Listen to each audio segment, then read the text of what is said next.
కామాక్షీపరదేవత కాంచీపురంలో ఉంది. కాంచీపురం సప్త మోక్షపురులలో ఒకటి. ఈ సప్త మోక్షపురులుగా ఏవైతే ఖ్యాతి గణించాయో అవి పురప్రవేశము చేతనే మోక్షమునకు అధికారమును కల్పిస్తాయి. కలియుగంలో ఇది ఒక విశేషం. ఎక్కువగా అనుష్ఠానం చెయ్యగలిగినటువంటి శక్తి కలిపురుషుని యొక్క ఉద్ధతి చేత అందరికీ ఉండదు. కాబట్టి అత్యంత సులభమైనటువంటి మార్గంలో మోక్షం పొందడానికి కావలసినటువంటి యోగ్యతని అమ్మవారు అనుగ్రహిస్తుంటుంది. అలా అనుగ్రహించేటటువంటి విధానంలో సప్తమోక్షపురులలో ఏ పురిలోకైనా ప్రవేశం చెయ్యడం ఒక ఎత్తు. అయితే ఇందులో విశేషం ఏమిటంటే ఉన్నవి 7 మోక్షపురాలు. 6 మోక్షపురాలు ఉత్తర భారతదేశంలో ఉన్నాయి. ఒక్క కాంచీపురం మాత్రం దక్షిణ భారతదేశంలో ఉంది. కాంచీపురంలోనే వెలియడానికి కారణం ఏమిటి అంటే ప్రధానమైనటువంటి కారణం ఒకటి ఉన్నది. కాంచీపురంలో అమ్మవారు ఉన్నటువంటి గర్భాలయాన్ని అన్ని దేవాలయాల్లా గర్భాలయము అని పిలవరు, బిలాకాశము అంటారు. ఈ సమస్తమైనటువంటి భరతఖండాన్ని కూడా ఒక మాతృస్వరూపంగా భావన చేస్తే అందులో నాభీ ప్రదేశము ఉన్నటువంటి కేంద్రము కామాక్షీపరదేవత ఎక్కడ ఆసీనురాలై ఉంటుందో అది ఖచ్చితంగా నాభీ కేంద్రమై ఉంటుంది. అందుకే దాన్ని బిలాకాశమని పిలుస్తారు. ఈ మధ్య కాలంలోనే జయేంద్ర సరస్వతీ స్వామి వారు కామాక్షీపరదేవతకి అభిషేకం చేయడం కోసం బిలాకాశంలోకి వెళ్ళారు.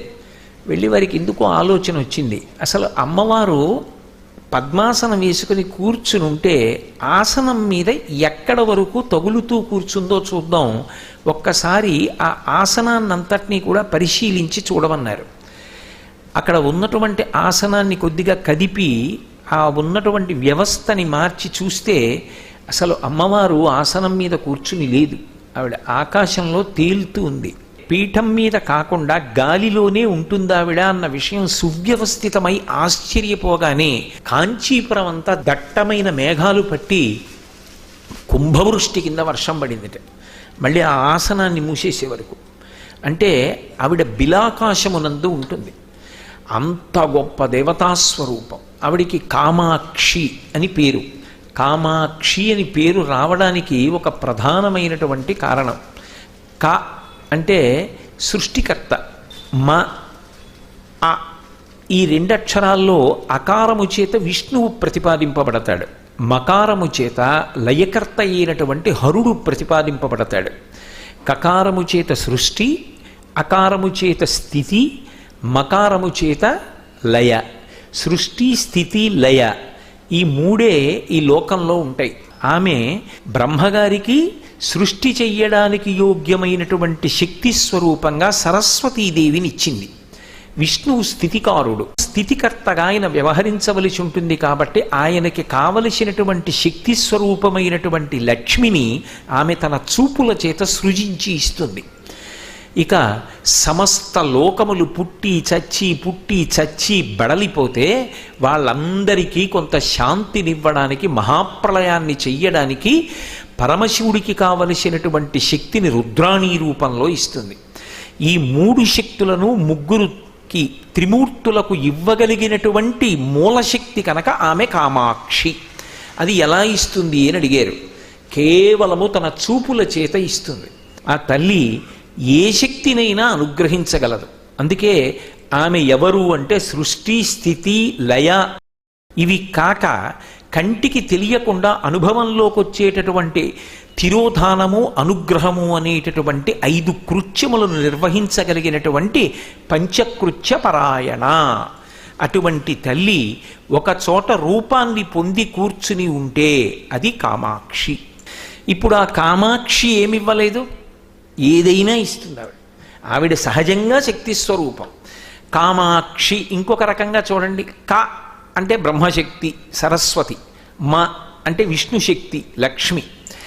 ఆవిడ యొక్క 2 కన్నులలో 2 శక్తులు ఉంటాయి. కా మ అంటే సరస్వతి లక్ష్మి. అందుకే సచామర రమావాణి సవ్యదక్షిణ సేవిత అంటాడు వ్యాసుడు లలితా సహస్రంలో. కామాక్షికి సరస్వతీదేవి కుడివైపు ఉంటుంది, లక్ష్మీదేవి ఎడమవైపు ఉంటుంది. ఇద్దరూ చామరం వేస్తూ ఉంటారు బాహ్యంలో. నిజానికి ఆవిడ కన్నులలో ఉంటారు. కన్నులలో ఉంటారు కాబట్టి వెళ్ళి మీరు ఎటువైపు నుంచి నమస్కారం చేయండి. కామాక్షి యందు ఒక విశేషం ఉంది. ఆవిడ కళ్ళు తిప్పుతుంది, నన్ను నమ్మండి అంతే, అంతకన్నా ఇంకా నేనేం చెప్పలేను. వీక్షణం ఆవిడిది కాబట్టి శక్తి కలుగుతుంది. సరస్వతీ లక్ష్మీ కటాక్షము కలుగుతుంది. కామాక్షి పరదేవత యొక్క చూపు ప్రసరించినంత మాత్రం చేత ఆ వ్యక్తి సరస్వతీ లక్ష్మీదేవుల యొక్క కటాక్షమునకు పాత్రుడవుతాడు. అంతేకాదు, చూడండి, లోకంలో బహుప్రేమగా ఎవరైనా ఇంకొకరిని చూసుకున్నారనుకోండి, కళ్ళల్లో పెట్టి చూసుకున్నారండి అంటారు. ఒక స్త్రీ తన భర్తని ఎంతో ప్రేమతో అసలు ఆయన కందకుండా చూసుకుంటోందనుకోండి, ఆవిడ కళ్ళల్లో పెట్టుకు చూసుకుంటుందండి అంటారు. కళ్ళల్లో పెట్టుకు చూసుకుంటుందండి అంటే భౌతికంగా నిజంగా ఆయన్ని కనురెప్పలు ఎత్తి లోపల దాచేసుకుంటుందనే కాదు, కను పాపని కాపాడుకున్నట్టు కాపాడుకుంటుంది. ఆమె శంకరుడు విరాగి అయ్యుంటే ఆయన్ని మహాకామేశ్వరుణ్ణి చేసి లోకములకు తండ్రిని అందించి తన ప్రేమ చేత మన్మధుణ్ణి కాల్చేసిన వాణ్ణి తీసుకొచ్చి భర్తగా చేసుకుని తాళి కట్టించుకుంది. ఇది ఆవిడ గొప్పతనం. అలా చేసి ఆయన్ని కళ్ళల్లో పెట్టుకు చూసుకుంటూ మనకి తండ్రిని అందించింది. కాబట్టి ఇప్పుడు జగతపితరవు వందే పార్వతీ పరమేశ్వరవు వాళ్ళ కాళ్ళు పట్టుకుని మనం జన్మలు ఎత్తుతూ చేసిన పాపాలు పోగొట్టుకోవడానికి శరీరాన్ని పొందగలుగుతున్నాం. ఈ మహోపకారాన్ని ఆవిడ చేసింది కాబట్టి కామాక్షి. కాదు, మన్మధుణ్ణి గెలిచేటట్టుగా చేసినటువంటి తల్లి కామాక్షి. మన్మధుడు యథార్థములకు శంకరుడి చేతిలో బూదికుప్ప అయిపోయాడు. బూదికుప్ప అయిపోయినటువంటి మన్మధుడు ప్రార్థన చేయడం సాధ్యం కాదు. రతీదేవి ప్రార్థన చేసింది. అమ్మవారు బూడిది కుప్పగా పడిపోయిన మన్మధుణ్ణి ఒక్కసారి ఇలా చూసిందిటంతే. అలా చూడలేదు, ఇలా చూసింది. అపాంగత్తే, ఆవిడ పొట్టి చూపు చూస్తే ఇంత శక్తి వచ్చేసింది. జగదిదమనంగో విజయతే, జగత్తునంతటినీ గెలిచేస్తున్నాడు. అమ్మా, నీ చిన్న చూపుతో, పొట్టి చూపుతో ఊహించలేని రీతిలో కామునకు తన అక్షి ద్వారా, కంటి ద్వారా, చూపు ద్వారా శక్తినిచ్చిన తల్లి ఎవరో ఆమె కామాక్షి.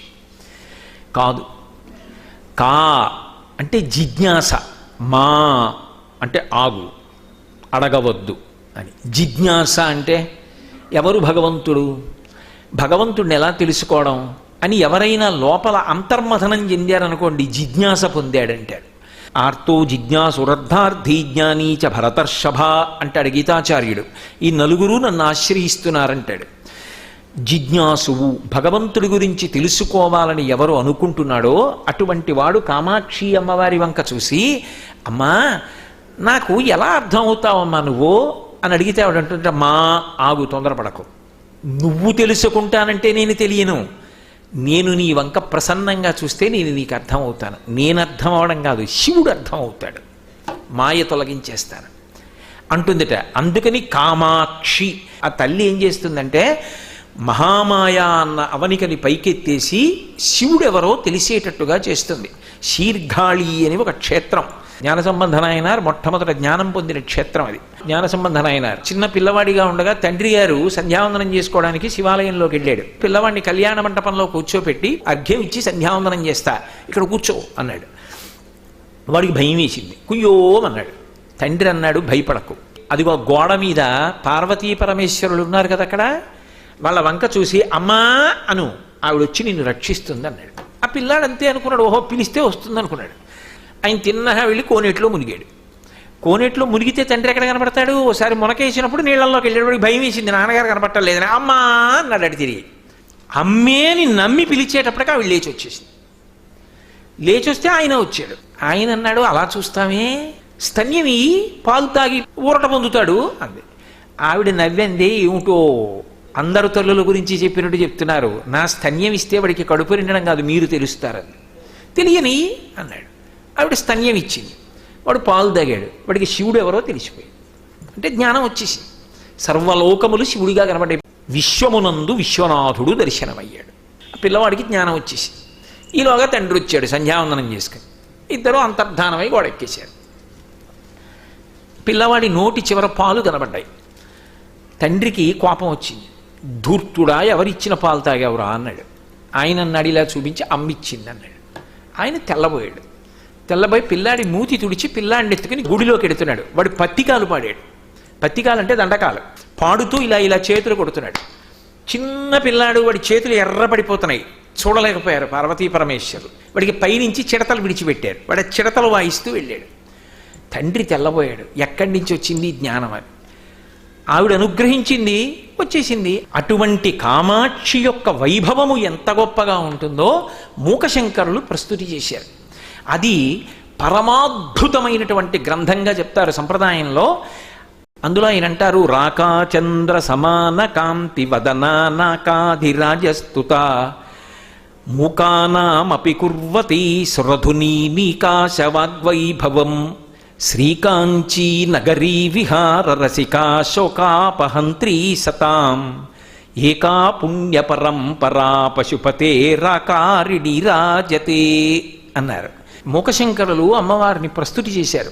రాకాచంద్ర సమాన కాంతి వదన అని మొదలుపెట్టారు. రాకా అంటే పౌర్ణమి నాడు ఉండేటటువంటి నిండు చంద్రబింబం. అమ్మవారి ముఖం ఎలా ఉంటుందంటేట, రాకాచంద్ర సమాన కాంతి వదన, పౌర్ణమి నాడు ఉండేటటువంటి చంద్రబింబంలోంచి వచ్చేటటువంటి కాంతి ఎలా ఉంటుందో అటువంటి కాంతి జాలువారుతున్నటువంటి ముఖమండలము కలిగినటువంటి ఓ కామాక్షి అని పిలిచారు మూకశంకరులు. పై దీక్షితుల వారని మహానుభావుడు. వారు నిర్ధారించారు, మనిషి ప్రయత్నపూర్వకంగా తన మనసుని భగవంతుడి దగ్గర పెట్టాలి ధ్యానంలో. ఎందుకంటే మనసు అటు ఇటు అటు ఇటు అటు ఇటు వెళ్ళిపోతుంది. భగవంతుడు అంటాడు, ఆ పదార్థాలన్నీ నాకు అక్కర్లేదా, అవన్నీ నీ సృష్టించినవే, మయ్యేవ మన ఆదత్సామయి బుద్ధిం నివేశయ, నీ మనసు నా దగ్గర పెట్టంటాడు. అది మన మాట వింటే కదా అక్కడ పెట్టడానికి. రేడుదలం పెట్టమంటే పెడతాను కానీ మనసును పెట్టమంటే ఎక్కడ పెడతాను. అలా పెట్టగలిగిన శక్తి ఉంటే ఎప్పుడో తరించిపోతును. అది ఎటో పోతుంది వచ్చిన బాధ. కానీ మన మనసుని మనం ప్రయత్నపూర్వకంగా పెట్టవలసిన అవసరం లేకుండా మన మనసుని తానులాగెయ్యగలిగినటువంటివి సృష్టిలో కొన్ని ఉన్నాయి. అందులో మొదటిది ఏనుగు యొక్క ముఖం. అందుకే విఘ్నేశ్వరుడికి సుముఖ అని పేరు. సముద్రము, 3 వీణానాదము, కలువల తండము, పౌర్ణమి చంద్రబింబము. పౌర్ణమి నాటి చంద్రబింబం చూస్తే పిల్లల దగ్గర నుంచి వృద్ధుల వరకు సంతోషపడిపోతారు. అబ్బా ఎంత చక్కటి కాంతి అండి అంటారు. ఆ చంద్రబింబాన్ని చూస్తే మనసు మన ప్రయత్నం లేకుండా అక్కడికి వెళ్ళిపోతుంది. ఆ పూర్ణచంద్ర బింబంలో ఆ చంద్రమండలం యొక్క మధ్యలో అమ్మవారు ఉంటుంది. అందుకని చంద్రుడి యొక్క కాంతిక గొప్పతనం. ఆ చంద్రబింబ దర్శనంలో ఈ శ్లోకం చదువుతూ అమ్మవారి యొక్క కాంతిని మీరు చూడగలిగారు అనుకోండి. రాకాచంద్ర సమాన కాంతి వదన అంటూ నేను చంద్రబింబం వంక చూశాను అనుకోండి, మనసుని ప్రక్షాళనం చేస్తుంది, చేసి ఉత్తమ భావజాలమును నింపుతుంది. మంచి భావనలను ఇచ్చి ఆ భావన చేత మళ్ళీ ఆమెయే అనుగ్రహంగా మనకి ప్రచోదనం చేస్తుంది. కాబట్టి ఇప్పుడు ఆ తల్లి రాకాచంద్ర సమాన కాంతి వదన, ఒకటి మన మనసుని ఆమెయే లాక్కుంటుంది, మనం కష్టపడి మనసు పెట్టక్కర్లేదు. 2 మంచి సంస్కృతిని, ఉత్తమమైన భావజాలమును ఇస్తుంది. ఎందుకనో తెలుసా, కదలికలు ఏవైనా శక్తి, కదలికలన్నీ ఆగిపోతే శివుడు. ఇది బాగా గుర్తుపెట్టుకోండి. ఒక గంభీరమైన మాట చెప్పాను నేను. ఒక చెరువు ఉందనుకోండి, ఏ అలా లేదు, అద్దం పెట్టేసినట్టు ఉండిపోయింది, అది శివుడు. పక్కనున్న చెట్టు మించి ఓ ఎండుటాకు పడింది. ఎండుటాకంటే ఎంత బరువు ఉంటుంది, అయినా ఎండుటాకు పడితే చిన్న తరంగం వస్తుంది. ఆ చిన్న తరంగం వచ్చిందనుకోండి, అమ్మవారు వచ్చింది. కదలిక, కదలికలన్నీ అమ్మవారు. కదలికలు లేనితనం అయ్యవారు. కదలికలన్నీ ఉండాలి, ధర్మం. అందుకే ధర్మిణి, ధర్మవర్ధిని. కదలికలన్నీ ధర్మబద్ధము కావాలి. అది చివరికి ఏమవుతుంది, ధర్మము సత్యమునకు తీసుకెడుతుంది. సత్యమేమవుతుంది, కదలికలు ఉండవు. చలనచిత్రములన్నీ కదలని తెర మీద కనబడతాయి. చలనచిత్రం అయిపోయిన తర్వాత తెర తెల్లగా అలాగే ఉంటుంది, దానికి ఏ సంబంధం లేదు, ఏం కనపడ్డాయి, తాను కదలిక లేకుండా ఉంటుంది. సత్యం శివం సుందరం, అది ఆత్మ అలాగే ఉంటుంది. ఆ సత్యము అందడానికి ధర్మము వైపుకి ప్రయాణం చేయిస్తుంది. అలా చేయించగలిగిన తల్లి ఎవరున్నదో, ఆ కదలికలను ఇవ్వగలిగిన తల్లి ఎవరున్నదో ఆమె చల్లని తల్లిగా అనుగ్రహిస్తుంది. మనకి ఈ దేశంలో ఒక సంప్రదాయం ఉంది, ఏదైనా చల్లని తనం చేతనే ఆశీపురస్సరంగా మాట్లాడతారు. నీ కడుపు చల్లగా ఉండాలి, మీ అమ్మ కడుపు చల్లగా ఉండాలి, నీ మనసు చల్లగా ఉండాలి, నీ బిడ్డలు చల్లగా ఉండాలి, నీ కళ్ళు చల్లని కళ్ళు, నీ చూపులు చల్లని చూపులు. అంటే ఏమిటి, చల్లబడిపోయిందంటే ఏదో అమంగళకరమని కాదు. అక్కడ చల్లని చూపు, కడుపు చల్లగా ఉండడం అంటే మంగళప్రదత్వం, నువ్వు శుభములను ఇచ్చేటటువంటి దానివి అని చెప్పడానికి చల్లని తల్లివి అంటారు. భవాని ఉందనుకోండి, భవుని భార్య, ఆమె బ్రతికిస్తుంది. ఎలా? నీటి రూపంలో ఉంటుంది, అందుకే నీరు చల్లగా ఉంటుంది. భవాని చల్లగా ఉంటుంది. అందుకే చల్లతనం ఎక్కడుందో అక్కడ అమ్మవారు ఉంది, బ్రతికించే లక్షణం ఉంది. అమ్మా, ఆ చంద్రుని యొక్క కిరణములలోని చల్లతనంలో ఎవరున్నారో తెలుసా? నువ్వున్నావు. నువ్వుండి మా మనసులను చల్లపరుస్తున్నావు, ఉద్వేగములను అణచేస్తున్నావు. మేము అశాంతి పొందకుండా మా అవసరములను తీర్చగలిగినటువంటి ప్రసన్నమూర్తివి. ఇది చెప్పడానికి రాకాచంద్ర సమాన కాంతి వదన అంతేనా? కాదు, అందులో ఒక పెద్ద అంతరార్థం ఉంది. చంద్రుని యొక్క కిరణములలోంచి అమృతస్రావం అవుతుంది. అందుకే సుధాకర అని ఒక పేరు. సుధా అంటే అమృతం. ఆ అమృతము స్రవిస్తుంది. అమృతం అన్న మాటకు అర్థం ఏమిటి? ఇక పుట్టవలసిన అవసరం లేనితనం. మళ్ళీ పుట్టవలసిన అవసరం లేకుండా అమృతత్వమును ఇవ్వగలిగినటువంటి శక్తి కలిగినటువంటి ఓ తల్లి అని చెప్పడానికి రాకాచంద్ర సమాన కాంతి వదన. అందరూ ఆశ్రయించగలిగిన రూపం భగవతిగా అమ్మా నువ్వే. అంత ప్రసన్నమూర్తివి. ఇంత తత్వం చెప్పడానికి ఒక్క పాదం వేశారు మూకశంకరులు. రాకాచంద్ర సమాన కాంతి వదన నాకాధిరాజస్తుత. ఆ తల్లి గొప్పతనం ఏమిటంటే యోగము క్షేమము రెండిటిని ఇస్తూ ఉంటుంది. అది ఆవిడ తత్వం. యోగము, నువ్వు ఏది లేదని అలమటిస్తున్నావో అది నీకు ఇవ్వగలిగిన తల్లి ఆవిడే. ఆవిడ వినా ఇంకొకరు ఉండరు. అందుకే యోగమును కల్పిస్తుంది. క్షేమము, ఉన్న వాటిని ఉంచుతుంది, తీసేసి బాధపడవలసిన అవసరాన్ని కల్పించదు. అందుకే యోగక్షేమములను ఇవ్వగలిగినటువంటి తల్లి. మహేంద్రుడికి కూడా మహేంద్ర వైభవాన్ని ఇవ్వగలిగినటువంటి తల్లి ఎవరు అంటే ఆవిడే. ఎలా ఇస్తుంది? కేవలము అపాంగత్వే లబ్ధ్వా, కడగంటి చూపుతో కటాక్షము ద్వారా ఎవరికి ఏదైనా అనుగ్రహించేస్తుంది. ఆ తల్లి ఒకప్పుడు ఇంద్రుడిని 3 రూపాల్లో అనుగ్రహించింది. అందుకని నాకాధిరాజస్తుత, మహేంద్రుడి చేత కూడా ప్రస్తుతింపబడేటటువంటి లక్షణము కలిగినటువంటి ఓ తల్లి, నిన్ను నేను ఏమని ప్రస్తుతించను?